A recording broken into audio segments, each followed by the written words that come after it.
The Chief Minister delivered a statement in Parliament this afternoon saying the government has always been committed to the policy of a ministerial code of conduct. The intention, he said, had been to have them reviewed by the Select Committee on Parliamentary Reform. This has not happened, with the government putting it down to expediency. Brexit and COVID delayed implementation, with Fabian Picardo saying there's been no feedback in the 8 years that draft codes have been on the Parliament's website. They allow for the appointment of an independent expert panel with the relevant experience to investigate matters on perceived breaches. Although they've been updated, they're open to change and further updates. The Speaker of the Government has been very conscious that to a degree this was unfinished business, and we recognise that the process of giving effect to these codes could have been different in other circumstances which unfortunately did not apply. However, the point is that it is preferable to give this matter some finality and to get it done than to allow the situation now to continue any further. If we have to amend, we can amend going forward, but from the position of having already made the codes fully applicable going forward from now. It is for this reason that the government remains open to any ideas and suggestions for further improvement that honourable members or any person may wish to put in writing to the government. Further, it is also a condition of both the Code of Conduct for Ministers and the Code of Conduct for Members of Parliament that they shall be subject to annual review by the Gibraltar Parliament, which will provide another opportunity to further review the codes, Mr. Speaker. But that should not stop us from amending these codes at any time before a year is up after today, if the House should consider it necessary. The GST opposition welcomed the laying of the codes and the fact that they can be reviewed, saying they may want it to go further.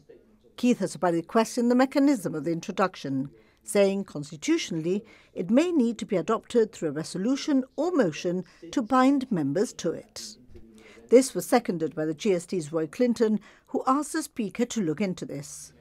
The Chief Minister said the advice and recommendations had been for a parliamentary code to be presented by resolution. Mr. Picardo gave notice that the government would do this. Keith Asabari questioned the timing, pointing out a ministerial code of conduct was a party manifesto and had also been carried along in 3 successive GSLP Liberal manifestos. It does look like a bit of a box-ticking scramble ahead of the next election, given that this is a commitment that the members opposite, of course, had in, I believe, their first manifesto, and indeed it was discussed in their second and third manifestos, indeed the last one. Of course, I do accept, as the Honourable Chief Minister has said, that since the last election there have been intervening events that have made it difficult perhaps to have a more detailed discussion on some aspects, but it is also true that before that moment there was opportunities to do so, and indeed the drafts that were first published were some time ago, so there could have been an opportunity to properly introduce these earlier. Fabian Picardo, however, said the government had adhered to the code since 2015 and therefore denied it could be a box-ticking scramble, as the only thing outstanding had been, he said, subjecting the opposition to it. Opposition member Marlene Hassan questioned the legitimacy of the government's goodwill and their wish for meaningful discussion, having had no previous notice of the laying of the codes.